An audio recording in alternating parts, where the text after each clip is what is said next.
Salut à tous, bienvenue sur 50 nuances de DDT. Ça faisait un petit moment que je réfléchissais à un nouveau format de vidéo à vous proposer. L'idée, ça va être de vous parler de DC en essayant de se détacher un petit peu des reviews de matos, parce que c'est vrai que ça peut être un petit peu redondant, et puis ça peut être aussi intéressant de voir les différents setups que je fais, etc. Juste sans rester coincé dans ma chambre sur mon bureau. Donc je me suis dit que ça pourrait vous intéresser. Le but finalement après ça va être de vous proposer des vidéos un petit peu plus régulièrement. Donc j'aimerais bien me passer le plus possible du montage. C'est vrai que les vidéos que je fais en intérieur, les vidéos classiques, elles sont assez lissées. Et ça me demande énormément de montage.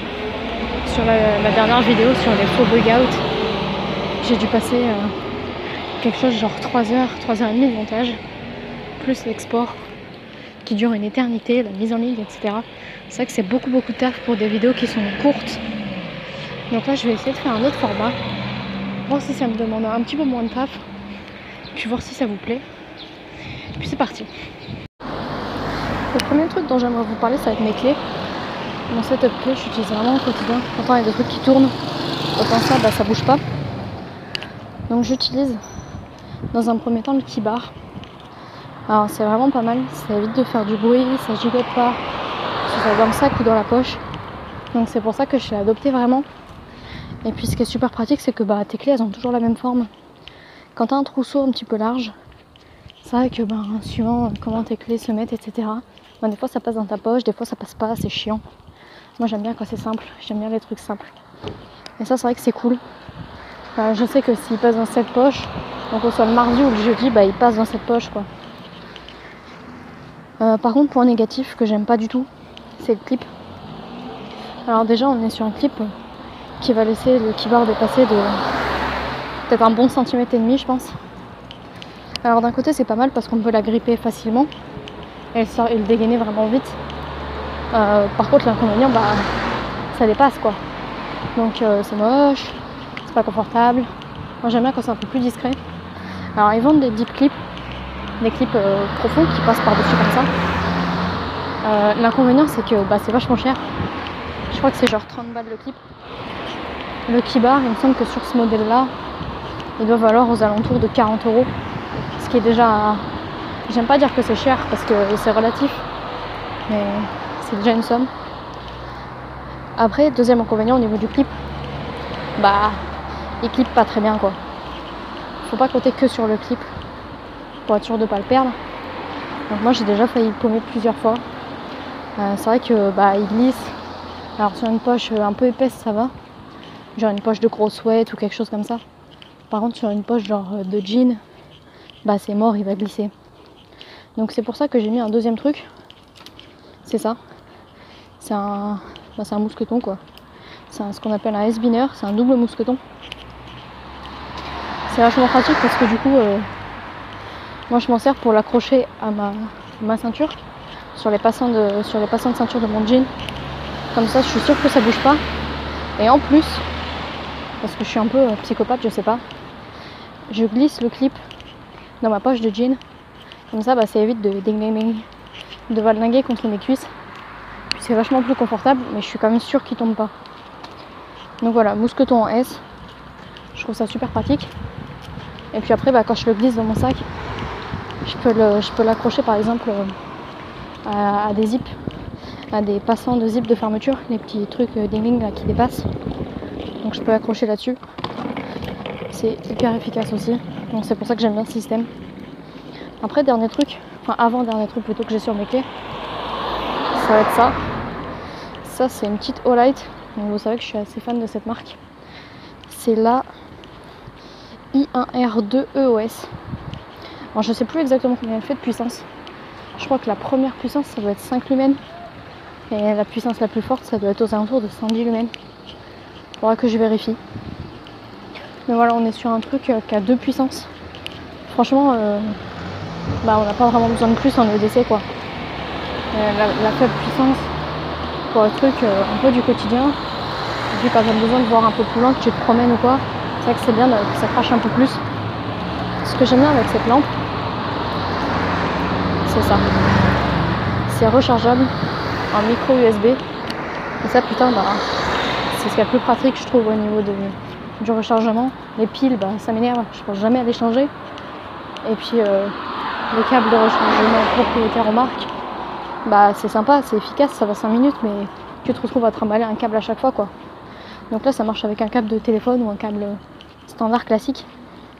La différence entre la I1R et la I1R2, c'est que la I1R, quand tu la tournes pour la charger, bah la capsule là, enfin la tête, là où ça éclaire, bah ça va tomber. Alors que là, bah, tout est solidaire.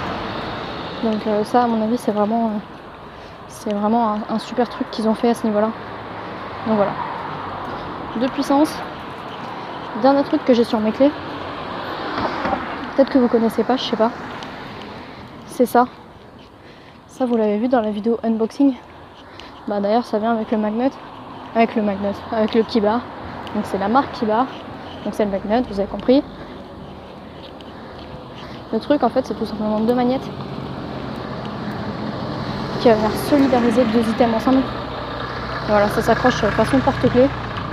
C'est hyper pratique parce que par exemple quand j'accroche mes clés à mon jean, et bah il y a des fois j'ai juste envie d'avoir la petite lampe sans pour autant trimballer les clés.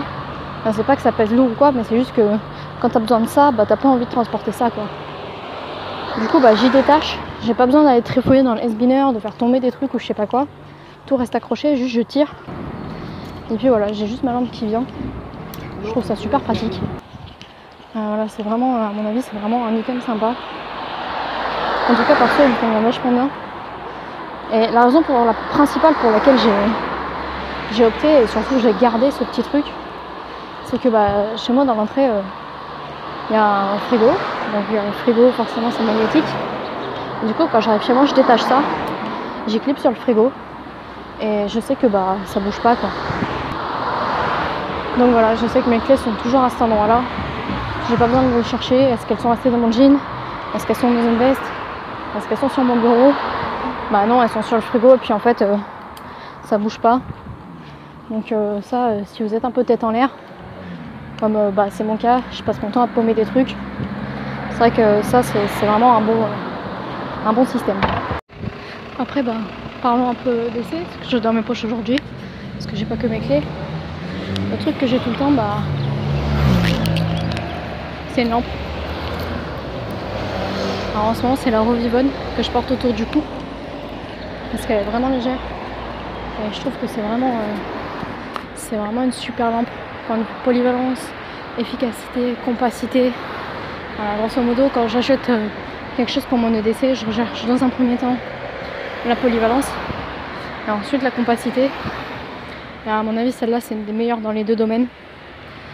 Donc je conseille vraiment cette loupiote. Je l'aime beaucoup en été. Alors là, ça se voit pas parce qu'il fait un temps pourri. J'ai mon jean, j'ai mon sac, j'ai une veste. Mais c'est vrai qu'en plein été, quand t'es en short débardeur, bah même si t'es au light, la S1R bâton, elle est bien. La H1R Nova aussi en EDC, elles sont cool. Mais c'est vrai que ces lampes-là, elles sont quand même relativement grosses, on va dire. Et du coup, quand t'es en short et que t'as pas de poche, bah transporter c'est super chiant quoi. Donc c'est vrai que c'est pour ça que j'ai opté pour la Revivon. Là c'est la Aurora A5. Pareil, j'ai fait une review dessus si ça vous intéresse. C'est pour ça que je la porte, parce que bah, je la mets autour du cou. D'une, je suis sûre de pas l'oublier, de pas la perdre. Et de deux, bah, elle est accessible hyper facilement. Et c'est ça vraiment que j'aime chez cette lampe. Moi j'ai encore plein de trucs à vous raconter, mais je veux pas que ça soit trop long. Donc dites-moi ce que vous pensez de ce format. Dites-moi aussi si les voitures c'est vraiment insupportable ou si ça passe. Parce que bon là je suis passée par des grands axes. Mais voilà, je suis obligée, c'était mon trajet. Mais pour la prochaine fois je pourrais essayer de faire des chemins un peu plus à la campagne. Quand je fais des petites randos, des trucs comme ça.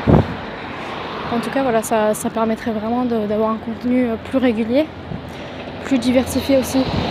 Ça changerait un peu je pense des revues que je peux faire habituellement. Puis voilà, c'est l'occasion d'avoir un petit truc un peu plus naturel. Je pars complètement freestyle, je dirais que je voulais parler de mes clés, des nouveautés qui sortaient, mais pas exactement comment. Donc je pars sans texte, c'est vrai que d'habitude les vidéos elles sont écrites. mais en moins plan. Là c'était pas le cas. Donc peut-être que j'en ferai à l'avenir, je sais pas trop. Donc ma foi voilà, dites-moi ce que vous en pensez en commentaire. Et puis nous on se retrouve la prochaine fois. Salut!